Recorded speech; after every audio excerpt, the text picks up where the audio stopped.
Hello guys, कैसे हैं? शायद आप अच्छे होंगे।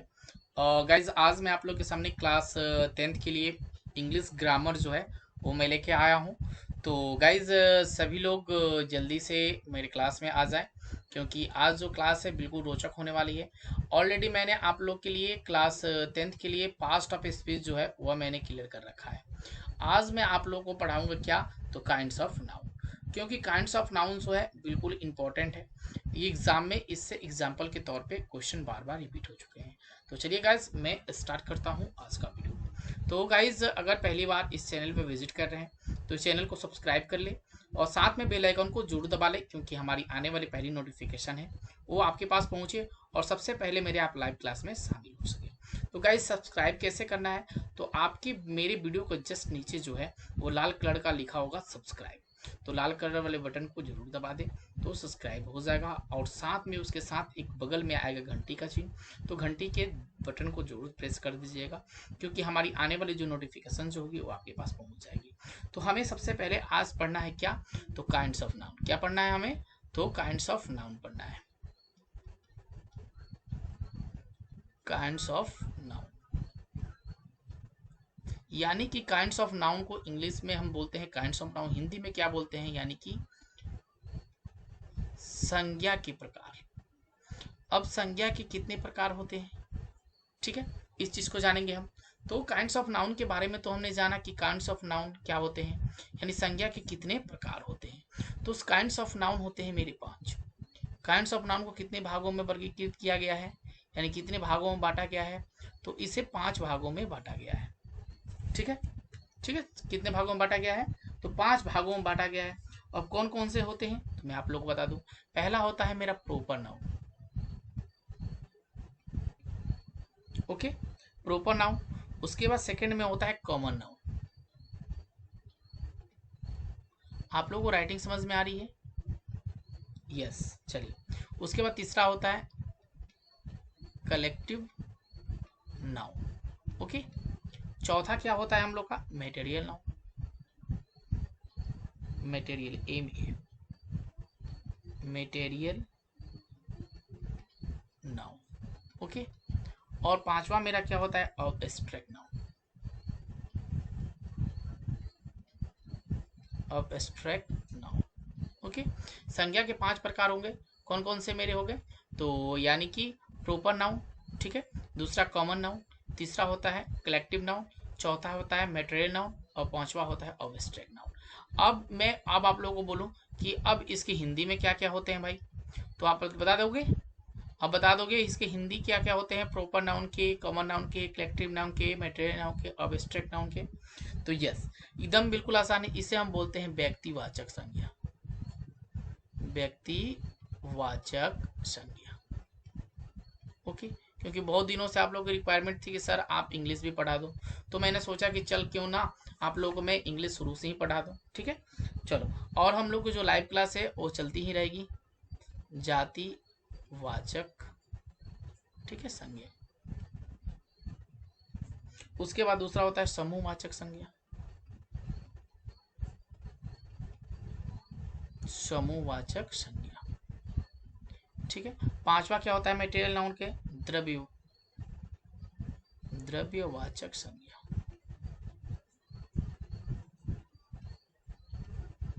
और पांचवा मेरा क्या होता है अब्स्ट्रैक्ट नाउन के? यानी कि भाववाचक संज्ञा।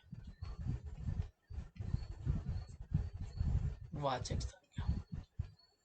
इसको आप लोग क्या करें, जल्दी से इसको नोट कर ले, क्योंकि नोट कर लीजिएगा तो क्या होगा कि मुझे अब पढ़ाने में दिक्कत आप लोग की नहीं होगी। चलिए, मैं यहीं पे आप लोग को डिफिनेशन के तौर पे बता देता हूँ। प्रोपर नाउन को हम लोग बोलते हैं क्या? व्यक्तिवाचक संज्ञा। व्यक्तिवाचक संज्ञा हम किसे कहेंगे? यानी किसी खास वस्तु, व्यक्ति, स्थान के नाम को हम क्या कहते हैं? व्यक्तिवाचक संज्ञा कहते हैं। ठीक है, जैसे किसी व्यक्ति का हो गया, जानवर का हो गया, या स्थान का नाम हो गया, उस सभी नामों को हम बोलते हैं क्या? व्यक्तिवाचक संज्ञा। Okay, clear? चलिए, उसके बाद कॉमन नाउन को हम बोलते हैं क्या? जातिवाचक संज्ञा। जातिवाचक संज्ञा हम किसे कहेंगे? जिससे पूरी जाति का बोध हो, जिससे पूरी जाति का बोध हो, उससे हम कहेंगे क्या? जातिवाचक संज्ञा। जैसे इसके जाति कौन कौन से हो जाएंगे? जैसे कि मान लीजिए सपोज में कि काऊ की जाति होती है, तो काऊ मेरा क्या है? जातिवाचक संज्ञा। ठीक है, अगर आप बॉय हैं तो बॉय की पूरी जाति जातिवाचक संज्ञा। कोई गर्ल है तो पूरी जाति गर्ल की जातिवाचक संज्ञा। तो यानी कि पूरी जाति समूह का क्या हो, बुध हो, उसे हम क्या कहते हैं, जातिवाचक संज्ञा। अब देखिए समूहवाचक संज्ञा क्या होता है। समूहवाचक संज्ञा उसे कहते हैं जहां पे झुंड हो, झुंड, मेला बाजार का बोध हो। यानी आप एक सिंपल वे में बोल सकते हो जिससे झुंड या समूह का बोध उत्पन्न हो, जिससे झुंड या समूह का बोध उत्पन्न हो, उसे हम क्या कहते हैं, समूहवाचक संज्ञा कहेंगे। जैसे झुंड मतलब क्या होता है, यानी कि भीड़ भाड़ वाली जगह को हम बोलते हैं झुंड। यानी कि आपके क्लासरूम जो है वो क्या है, एक क्लासरूम जो है क्या है, समूहवाचक संज्ञा है। जैसे आर्मी की टीम जो है वो क्या है, समूहवाचक संज्ञा है। ठीक है, ये हो जाएगी समूह। फैमिली आपकी क्या है, समूहवाचक संज्ञा। या किसी सिंपल एक उदाहरण, अंगूर का गुच्छा। अंगूर का गुच्छा भी जो है वो क्या है, मेरा एक समूहवाचक है, क्योंकि अंगूर का गुच्छा जो आपने देखा होगा वो बिल्कुल समूह में होता है। ओके, उसके बाद हम जानेंगे कि द्रव्यवाचक संज्ञा क्या होता है। यानी जिससे हम क्या करते हैं, मापते तौलते हैं, जिसे हम मापते तौलते हैं उसे हम क्या कहेंगे, द्रव्यवाचक संज्ञा। जैसे सपोज मानिए कि वाटर, मिल्क, ये सब क्या है, द्रव्यवाचक संज्ञा है। जिससे आप माप सकते हैं, तौल सकते हैं, उसे हम द्रव्यवाचक संज्ञा कहते हैं। अब हम जानेंगे कि भाववाचक संज्ञा क्या होता है भाई। और भाववाचक संज्ञा के बारे में जानेंगे कि भाववाचक संज्ञा क्या होता है। तो भाववाचक संज्ञा वो हो गया कि जिससे आपकी अंदर की भावनाओं को उत्पन्न करे, यानी कि आपके गुण बतावे, भावों को व्यक्त करे, उसे हम क्या कहेंगे, भाववाचक संज्ञा कहते हैं। जैसे कि अच्छाई, या आपके भावों पर डिपेंड करता है कि आपके अंदर अच्छाई या बुराई है, तो यह ये क्या है, भाववाचक संज्ञा। प्रेम, प्रेम भी क्या है, एक भाव का चीज है। अगर प्रेम में भाव ना हो तो प्रेम अधूरा होता है। तो भाववाचक भी संज्ञा जो होगा मेरा प्रेम होगा। ओके, यहाँ तक क्लियर है। तो हम आगे चले, फिर आगे चले, बिल्कुल आसान है। प्रोपर नाउन आपने समझ लिया, collective, common noun, collective noun, material noun, abstract noun. अब मैं इस सब का क्या करता हूँ कि डिफिनेशन दे देता हूँ आपको, छोटा छोटा एकदम बिल्कुल, ताकि आपको याद करने में कोई दिक्कत नहीं होगी। ओके, चलो भाई हम चलते हैं अब डिफिनेशन की ओर और शुरू करते हैं। पहला क्या था मेरा, proper noun.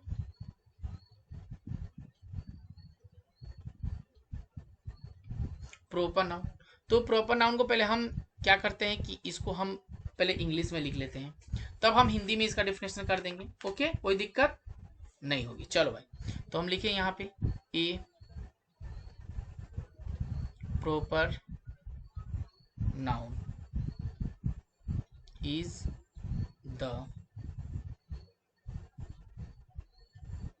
Name of a, ठीक है, पार्टिकुलर पर्सन और एनीथिंग, पार्टिकुलर, क्योंकि मैं फाका फाका लिख रहा हूँ, ठीक है, इसलिए थोड़ा सा दिक्कत हो रही है। पार्टिकुलर पर्सन, ठीक है, प्लेस और एनीथिंग।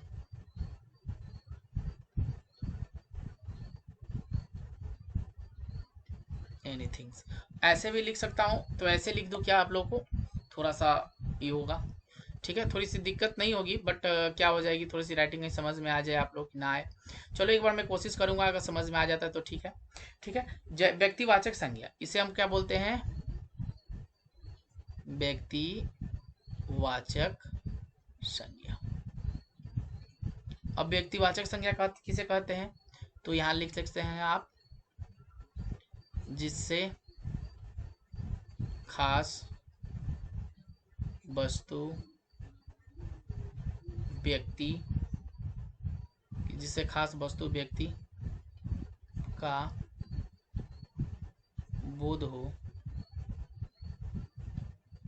उसे व्यक्तिवाचक संज्ञा कहते हैं, संज्ञा कहते हैं। ओके, एकदम सिंपल है। अब एग्जाम्पल के तौर पे आप इसे क्या दे सकते हो, एज फॉर एग्जाम्पल में क्या क्या दे सकते हो, तो चलो मैं लिख दूं यहाँ, जब जिससे खास वस्तु व्यक्ति स्थान के नाम का बोध हो उसे हम जातिवाचक सकते हैं। तो राम एक नाम है, ठीक है, जैसे खास वस्तु। अब हम यहाँ कुछ दे सकते हैं, क्या गंगा दे दें, चलो मैं यहाँ पे दे देता हूँ दिल्ली, ठीक है। अब आप समझ लिए होंगे, ईटीसी में 2-3 देता हूँ डिफिनेशन इसके उदाहरण के तौर पे।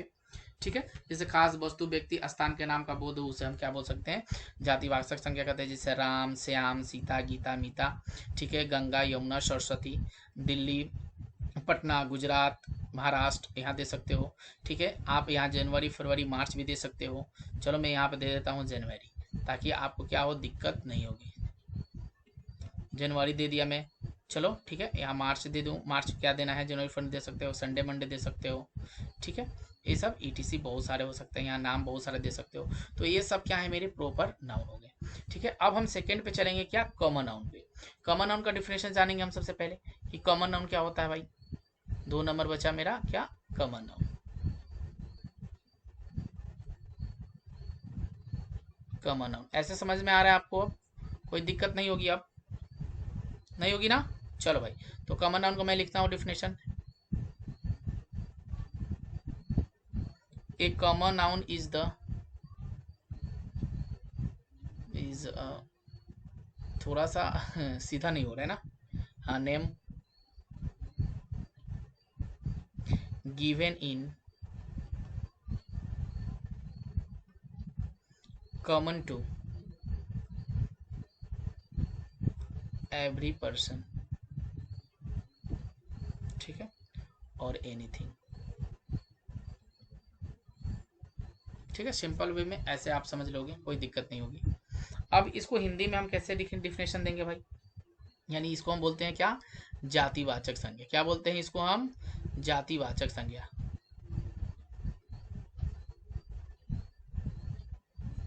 जातिवाचक संज्ञा, ठीक है। अब जातिवाचक संज्ञा को हम कैसे क्या करेंगे डिफिनेशन के तौर पे, कि जिससे पूरी जाति का बोध हो,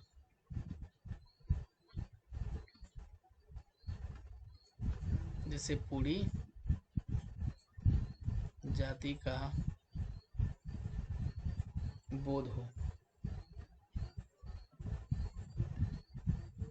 उसे जातिवाचक संज्ञा कहते हैं।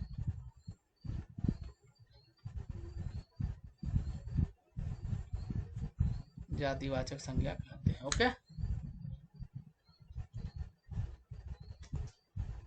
जिससे पूरी जाति का बोध हो उसे हम क्या कहेंगे, जातिवाचक संज्ञा कहते हैं। एग्जाम्पल के तौर पे आप इसे यहाँ क्या दे सकते हो, एज ए एग्जाम्पल के तौर पे क्या दे सकते हो भाई, जिससे पूरी जाति का बोध हो उसे जातिवाचक संज्ञा कहते हैं। लेकिन जाति में क्या दे सकते हो, मैंने स्टार्टिंग बताया कि बॉय की एक जाति हो जाएगी, गर्ल की कोई जाति हो जाएगी एक, सिंपल, मैन की जाति हो जाएगी, वुमेन की जाति हो जाएगी। ठीक है, मैं ज़्यादा नहीं लिख रहा हूँ, और शॉर्ट में लिख रहा हूँ, जैसे डॉग, कैट, ठीक है, book, pen, school, table, village, ये सब क्या है, एक जाति के हैं।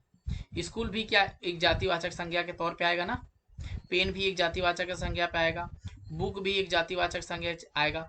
बुक को आप बुक बोलते हो, ये नहीं बोलोगे कि मुझे a book, a book, a book, इसके नाम है, लेकिन बुक बुके बोलोगे। ठीक है, पेन पेन ही बोलोगे, कोई भी नाम हो।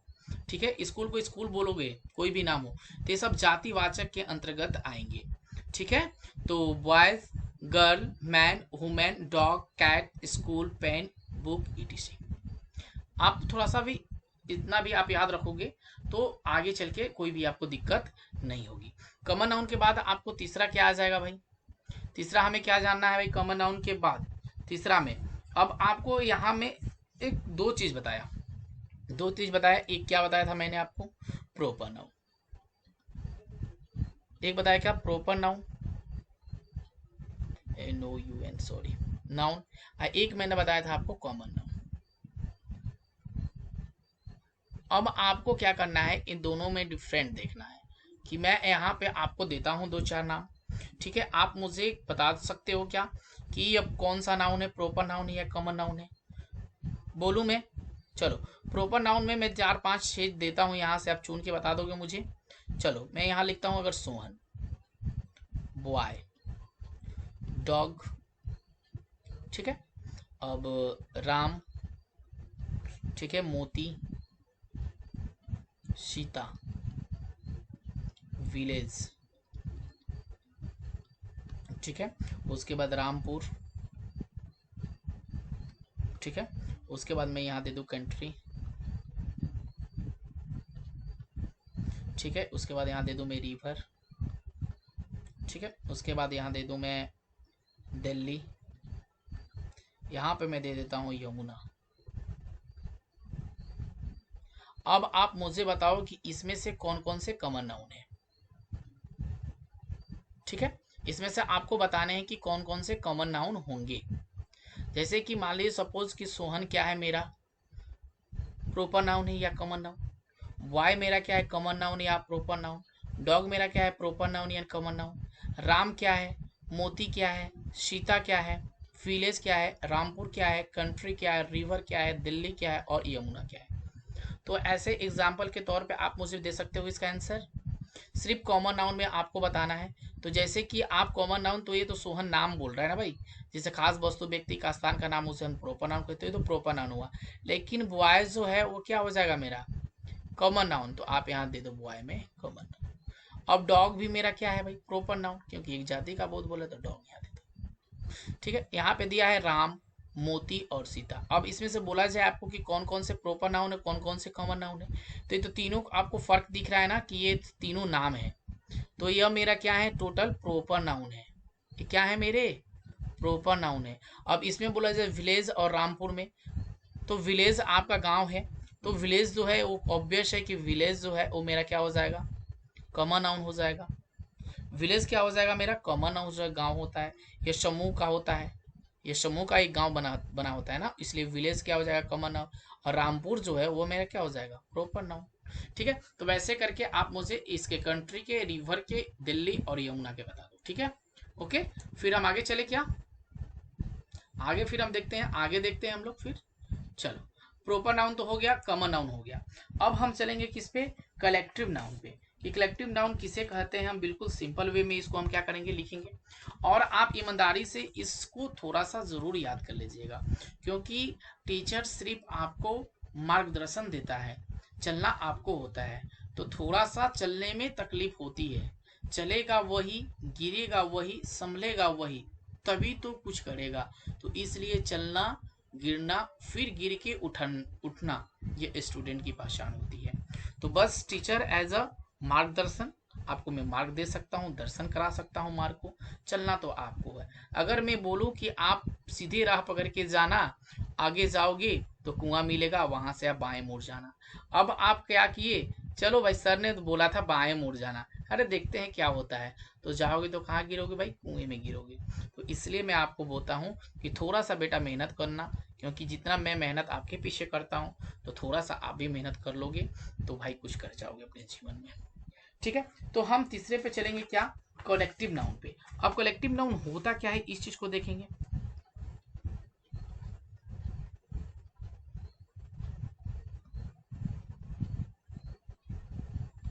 हाँ, कलेक्टिव नाउन के बारे में हम डिफिनेशन लिख देते हैं सबसे पहले।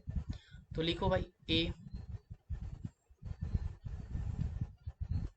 A collective noun is the name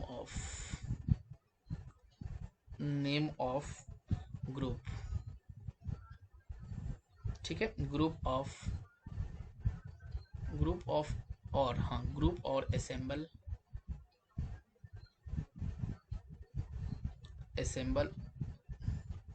और थिंग। ठीक है, सिंपल एकदम परिभाषा है, आप इसे एकदम बिल्कुल आसानी वे में याद कर सकते हो। ठीक है, याद कर लोगे, हाँ एकदम सिंपल है, असेंबल और एनीथिंग। ठीक है, हाँ, इसका हिंदी में अगर आपसे पूछे डिफिनेशन भाई हिंदी में देना है, तो कलेक्टिव नाउन को हिंदी में हम क्या बोलते हैं भाई, हिंदी में समूहवाचक संज्ञा। समूहवाचक संज्ञा। अब समूहवाचक संज्ञा को हिंदी में कैसे लिखोगे, देखो लिखो यार आराम सिंपल में, जिससे, ठीक है, झुंड या समूह, झुंड या समूह, ठीक है, का बोध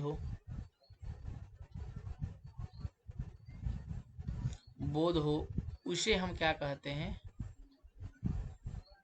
समूहवाचक संज्ञा कहते हैं।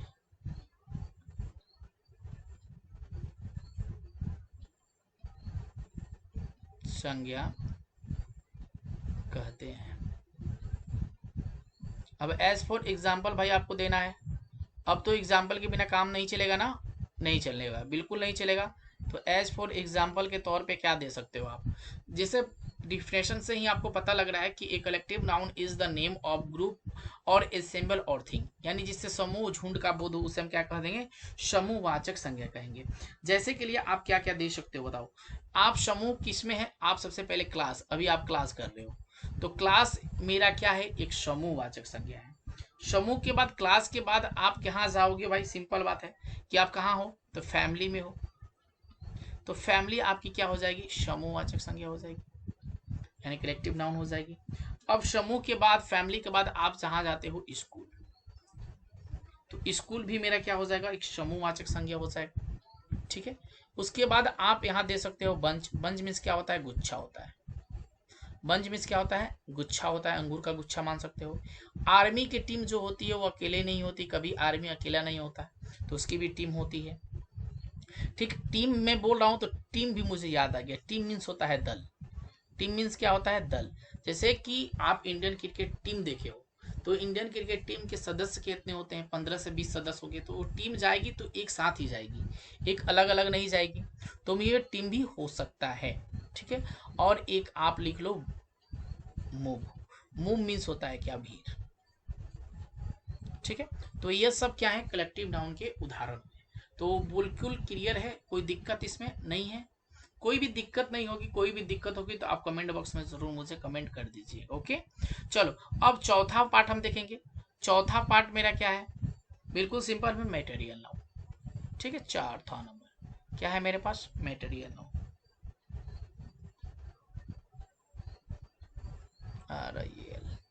ठीक है, मेटेरियल नाउन। ठीक है, सही है मीनिंग। हाँ, मेटेरियल नाउन। बहुत दिन हो गया है ग्रामर पढ़ाए हुए, मुझे बहुत दिन हो गया है।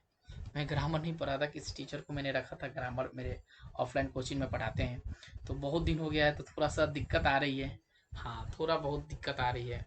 हाँ, कंसेप्ट को चलिए कोई दिक्कत नहीं है, फिर भी मैं क्लियर कर लूँगा। अगर आप मेरे साथ दोगे तो भाई कोई भी मैं काम करने के लिए बिल्कुल रेडी हूँ, बस आप मेरा आपका साथ चाहिए मुझे। आप साथ दो, स्नेह दो, अपना प्यार दो, दुलार दो, मैं सही में आपको एकदम एक होनहार स्टूडेंट जरूर बना दूंगा। तो चलो भाई, तो ए मटेरियल, ठीक है, नाउन। ठीक है, is the name of a material,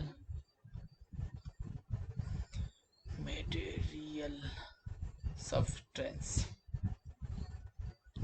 substance, substance. हाँ, a material noun is the name of a material substance, यानी कि यह वह संख्या होती है जिससे हम क्या कर सकते हैं कि माप तौल सकते हैं। तो आप कैसे लिख लोगे डिफिनेशन, मटेरियल नाउन को हम हिंदी में बोलते हैं क्या, द्रव्यवाचक संज्ञा। ये शायद आपके स्क्रीन पे थोड़ा सा अच्छा नहीं दिख रहा होगा, रेड रेड येलो है ना, तो चलो मैं दूसरा पेन ले लेता हूँ। हम द्रव्यवाचक संज्ञा किसे कह देंगे, जिससे, चाहे जिसमें, जिसमें लिखो अच्छा लगेगा, जिसमें मापन या थोड़ा सा अच्छा से, मापन या तौलने का बोध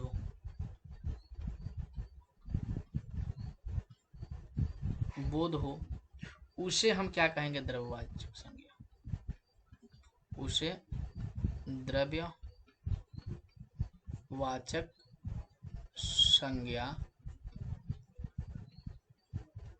कहते हैं। ठीक है, अब एग्जाम्पल के तौर पे आप क्या दे सकते हो, एग्जाम्पल के तौर पे आप क्या दे सकते हो बताइए, एग्जाम्पल के तौर पे आप क्या दोगे, जिसे मापन तौला जाए। तो मापा तौला जाए, तो सबसे पहले मापन के लिए हम दे सकते हैं वाटर, और आप मापन में क्या दे सकते हो भाई, मिल्क दे दो।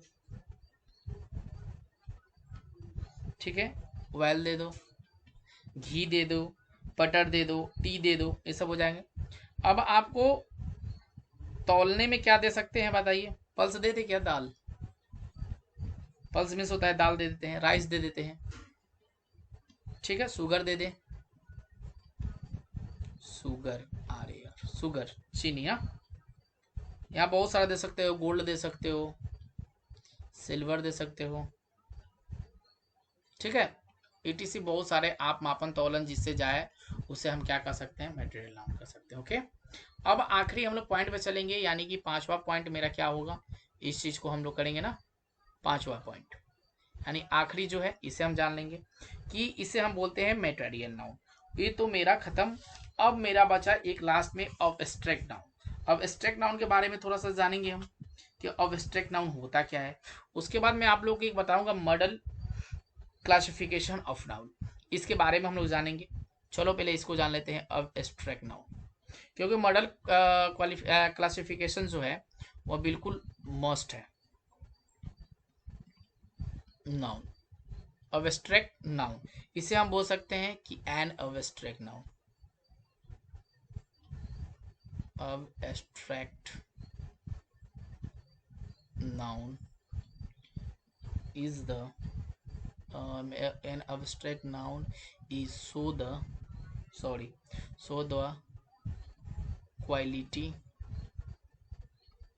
state और एक्शन। ठीक है, सिंपल है। इसे हम क्या बोलेंगे भाई? इसे हम हिंदी में क्या बोलते हैं? भाववाचक संज्ञा।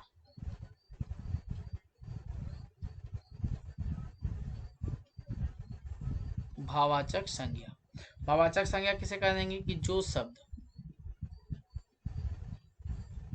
शब्द अवस्था, ठीक है, अथवा गुण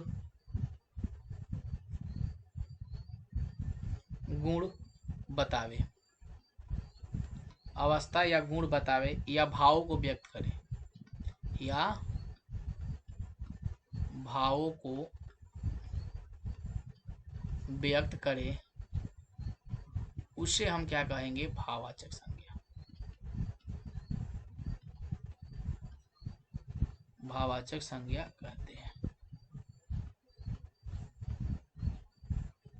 ठीक है, एज फॉर एग्जाम्पल के तौर पे आप यहाँ क्या दे सकते हो भाई? एज फॉर एग्जाम्पल के तौर पे आप क्या दे दोगे बताओ? जिस सब भाव, अवस्था या गुण बताए उसे हम भाववाचक संज्ञा कहेंगे। अब बताइए, भाव में आप क्या क्या दे सकते हो भाई? इस चीज को तो पता होना चाहिए भाई। तो सबसे पहले हम लोग स्कूल में भी एक ही चीज दिया जाता है, गुड। तो ये भाव के ऊपर डिपेंड कर रहा है। उसके बाद डार्क, अंधेरा हो सकता है, हॉनेस्ट, ईमानदार आप कितने हो, ये हो सकता है। तो ये सब क्या है मेरे? अब ईटीसी देता हूँ, बहुत सारा है। अब कितने भी आप भाव को व्यक्त कर सकते हो, भावों को व्यक्त करता है जो, वह क्या होता है? मेरा अब्स्ट्रैक्ट नाउन होता है। तो आप लोगों को ये टोटल चीज बिल्कुल समझ में आ गया होगा कि प्रॉपर नाउन किसे कहते हैं, कॉमन नाउन किसे कहते हैं, कलेक्टिव नाउन किसे कहते हैं, मेटेरियल नाउन किसे कहते हैं, अब्स्ट्रैक्ट नाउन किसे कहते हैं। बिल्कुल सिंपल है। अब हम चलेंगे क्या कि एक छोटा सा हम लोग का पढ़ना है क्या, तो उस चीज को हम जानेंगे कि हमें क्या पढ़ना है। तो एक एकदम बिल्कुल सिंपल है, मॉडल क्वालिफिकेशन ऑफ नाउन। लिख दूं मैं यहाँ पे मॉडर्न। ठीक है, मॉडर्न लिखा है, मगर मॉडर्न बोल सकते हैं आप। क्लासिफिकेशन,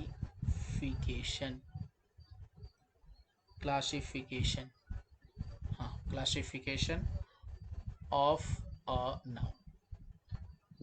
ठीक है, इसे आप लिख सकते हो model classification of a noun. तो इसके बहुत सारे जो है model classification of the noun भी बोला जाता है, कहीं कहीं ऑफ द नाउन लिख देता हूँ मैं, अच्छा लगेगा। हाँ, of the noun, classification of the noun, classification of the noun, अच्छा लगेगा देखने में। ठीक है, हाँ, एकदम बिल्कुल है, modern classification of the noun. अब यह जो मॉडल है वह प्रॉपर पीछे वाला, यानी ओल्ड ग्रामर के अनुसार, पहले मैं लिखता हूं यहाँ ओल्ड ग्रामर, और उसके साथ आया है क्या? मेरा न्यू ग्रामर। यही ना हुआ है, थोड़ा सा चेंज हुआ है। हाँ, थोड़ा सा चेंज हुआ है दोनों में। डिफरेंट क्या हुआ है तो मैं आपको बताता हूँ। जैसे कि ओल्ड ग्रामर में और न्यू ग्रामर में फ़र्क क्या है, बस। तो न्यू ग्रामर को ही बोला गया है मॉडल ग्रामर, न्यू ग्रामर को ही क्या बोला गया है, मॉडल ग्रामर बोला गया है। इसमें क्या था मेरा, ऑलरेडी यहाँ प्रोपर नाउन था, प्रोपर नाउन। तो यहाँ न्यू में भी क्या इसका नाम दिया गया था, प्रोपर नाउन। ये चेंज नहीं हुआ है। चेंज हुआ है क्या तो मैं आपको बताता हूँ। यहाँ 1 नंबर 2 नंबर, यहाँ आप 3 नंबर 4 नंबर 5 नंबर तक था ना, 5। यहाँ एक चीज बना है, यहाँ मेरा था क्या, अभी हमने पढ़ा है ओल्ड में कॉमन नाउन। अभी ओल्ड में मैंने पढ़ा ना कॉमन नाउन, उसके बाद मैंने ओल्ड में ही पढ़ा है क्या, कलेक्टिव नाउन। ठीक है, उसके बाद हमने चौथा में क्या पढ़ा था, मटेरियल नाउन। मटेरियल नाउन नहीं पढ़ा था अभी। और पांचवा में हमने पढ़ा था क्या, अब्स्ट्रैक्ट नाउन, यही पढ़ा था ना, अब्स्ट्रैक्ट नाउन। अब मॉडल में क्या बना है कि कॉमन नाउन और कलेक्टिव नाउन को जोड़कर एक बना है, जिसे हम बोलते हैं कंटेबल नाउन। कंटेबल नाउन, इसको हम क्या बोलेंगे, कंटेबल नाउन। यानी कॉमन नाउन और कलेक्टिव नाउन को दोनों को जोड़कर बना क्या मेरे पास, तो एक न्यू बना है मॉडल में कि कंटेबल नाउन बना है। अब इन दोनों को भी जोड़कर एक और बना है, जिसका नाम मैं बताता हूँ आपको। उसका नाम दिया गया uncountable noun, COUNTABLE, countable noun. बस यही फर्क है क्या मेरा, मॉडल और क्या, ओल्ड में। मॉडल और ओल्ड में यही मेरे पास फर्क देखने को मिला कि proper noun, common noun, collective noun, material noun, abstract noun. अब आप बोलोगे मेरे से कि सर मैंने तो प्रोपर नाउन याद कर लिया है, कॉमन नाउन भी याद कर लिया है, कलेक्टिव नाउन भी याद किया, तो क्या इसकी आवश्यकता है। तो मैं बोलूँगा यस, इसकी भी आवश्यकता है। तो इसे भी जानना जरूरी है कि अनकंटेबल नाउन क्या होता है। हमने तो जाना है ना कि कॉमन नाउन क्या होता है, कलेक्टिव नाउन क्या होता है, लेकिन अनकंटेबल नाउन तो नहीं जाना है। तो क्योंकि इसे भी जानना तो हमारे लिए जरूरी है। हमने तो सर मटेरियल नाउन जान लिया है, अब्स्ट्रैक्ट नाउन जान लिया है, लेकिन तो अनकंटेबल नाउन आपने नहीं बताया। तो हमें क्या करना है कि इन दोनों चीजों को जान लेना है। हमें तो ऑलरेडी प्रॉपर नाउन को पता है, यहाँ भी मॉडल में तो प्रॉपर नाउन पता है, लेकिन मॉडल में अनकंटेबल नाउन और कंटेबल नाउन तो सर मुझे पता नहीं है। तो हम कैसे करेंगे, तो थोड़ा सा बता दीजिए। तो जरूर मैं बता दूंगा, क्यों नहीं बताऊंगा। आप ही को तो बताने के लिए मैं बैठा हूँ यहाँ पे ना, कोई दिक्कत नहीं होगी, जरूर बताऊंगा मैं ना। चलिए, अब हम कहीं कहीं कहीं कहावत सुनते हैं ना, आपने सुना है एक कहावत, एक मैंने कहावत सुना है भाई। मैं आपको पहले कहावत एक बता देता हूँ, छोटा सा सिंपल उदाहरण में।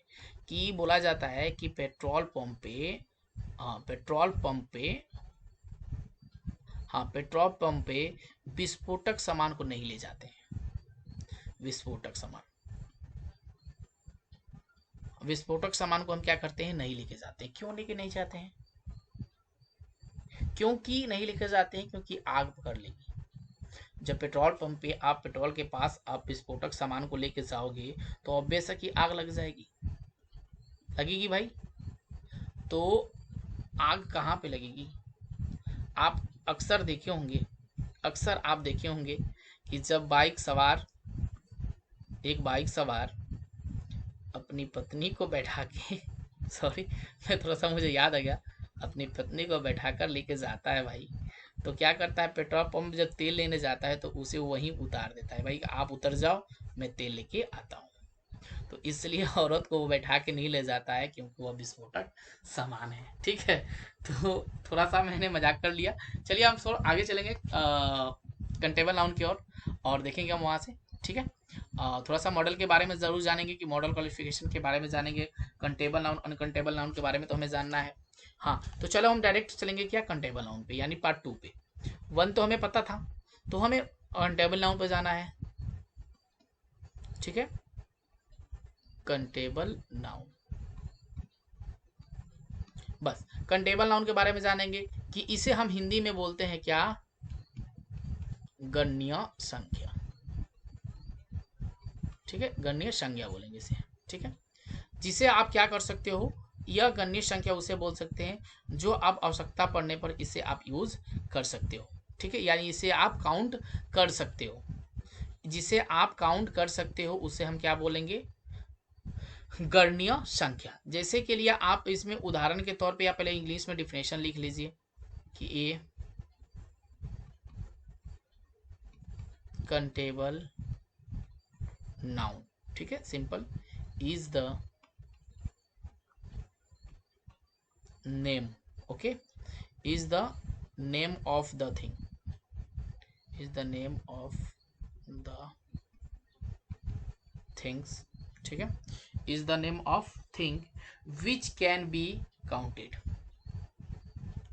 विच कैन बी काउंटेड, ठीक है, जिसे हम क्या कर सकते हैं, आसानी से क्या कर सकते हैं, गिन सकते हैं, उसे हम क्या कहते हैं, कंटेबल नाउन कहते हैं। एज फॉर एग्जाम्पल के तौर पे आप क्या दे सकते हो, कंटेबल नाउन को एग्जाम्पल के तौर पे क्या देख सकते हो, जिस संख्या को हम आसानी से काउंट कर सकते हैं या गिन सकते हैं उसे हम क्या कहते हैं, कंटेबल नाउन कहते हैं। जैसे पेन को भी आप आराम से काउंट कर सकते हो, पेंसिल को आराम से काउंट कर सकते हो, बॉय को आराम से काउंट कर सकते हो, उसे हम क्या कहते हैं, अनकाउंटेबल नाउन, ठीक है। एक और इसमें आपको नोट बना के लिख लेना है, क्या छोटा सा एक नोट में लिख लेना है, उसे आपको याद करना है, हमेशा के लिए याद रखना है भाई। नोट में आप नोट बना के एक चीज को जरूर आप अपने दिमाग में बैठा लीजिएगा नोट में। तो ये नोट सभी लोग नहीं लिख पाते हैं, मैं लिखवा देता हूं आपको कि चलो, कॉमन नाउन, थोड़ा सा इधर उधर जा रहा है, कॉमन नाउन का प्लूरल। अभी मैंने आपको ना क्या सिंगुलर नाउन इसके बाद ही पढ़ाऊंगा, हाँ, होता है, कॉमन नाउन का प्लूरल होता है, ओके, तथा सिंगुलर नाउन के पहले, सिंगुलर नाउन के पहले ए एंड द का प्रयोग जरूर होगा, यानी कि आवश्यक है। कॉमन नाउन प्लूरल होता है बट सिंगुलर नाउन के पहले ए एंड द का प्रयोग आवश्यक रूप से किया जाता है, इस चीज को याद रखिएगा। अब आखिरी मेरा है, आप लोग भी बोर होते होंगे कि सर बहुत लंबा क्लास ले लिए हैं, चलिए इसलिए थोड़ा सा ले लिया क्योंकि इंपॉर्टेंट था, नहीं तो मुझे कोई जरूरत नहीं थी। अनकंटेबल नाउन क्या होता है भाई, TABLE, कंटेबल नाउन क्या होता है, कंटेबल नाउन को आप आराम से इजी वे में लिख सकते हो कि जिन्हें हम क्या कर सकते हैं, काउंट नहीं कर सकते हैं, उसे हम क्या कह सकते हैं भाई, अनकाउंटेबल नाउन कहते हैं। जिसे आप इंग्लिश में लिख लो कि एन अनकाउंटेबल नाउन, ठीक है, is the name of things which, ठीक है, कैनॉट बी काउंटेड, यानी कि वह संख्या जिसे आप क्या कर सकते हो, काउंट नहीं कर सकते, यानी उसे आप गिन नहीं सकते हो, तो उसे हम क्या कहेंगे भाई, कि यह संख्या जो है अनकंटेबल है। यानी कंटेबल समझ, जिसे हम काउंट करते हैं उसे कंटेबल कहते हैं, जिसे हम काउंट नहीं कर पाते हैं उसे हम अनकंटेबल नाउन कहते हैं। जैसे के लिए आप क्या यहाँ दे सकते हो, बिल्कुल सिंपल वे में दे सकते हो, एकदम आसानी है, जिसे आप काउंट, वाटर को काउंट कर लोगे क्या, वाटर को काउंट कर लोगे, मिल्क को काउंट कर लोगे, नहीं ना कर सकते हो। काइंड को, काइंड मीन्स दयालु होता है, काइंडनेस लिख दो यहाँ पे, काइंडनेस दयालुता को आप काउंट कर सकते हो क्या, हॉनेस्ट को डाउन कर सकते हो, ऑनेस्टी काउंट कर सको क्या, नहीं कर सकते हो। जिसे आप काउंट नहीं करोगे तो वह संख्या क्या होगी मेरी, अनकाउंटेबल नाउन होगी। ओके, क्लियर हो गया। तो गाइज आप लोग की अभी के लिए मैं आपको थैंक्स बोलना चाहता हूँ कि अभी तक आपने मेरा वीडियो जो है वॉच किया, थैंक यू, बहुत बहुत धन्यवाद आप लोगों को मैं देता हूँ। ऑलवेज बी हैप्पी, आप हमेशा क्या रहें, खुश रहें, और मुझे भी जरूर खुश करिएगा, और लाइक जरूर कर दीजिएगा, ठीक है। अगर सब्सक्राइब नहीं किए हैं तो सब्सक्राइब कर दीजिएगा और साथ में इस वीडियो को शेयर भी ज़रूर कर दीजिएगा। तो आज के लिए बहुत बहुत धन्यवाद। फिर नेक्स्ट डे आपसे मिलते हैं नए एपिसोड के साथ। Okay, bye, good night.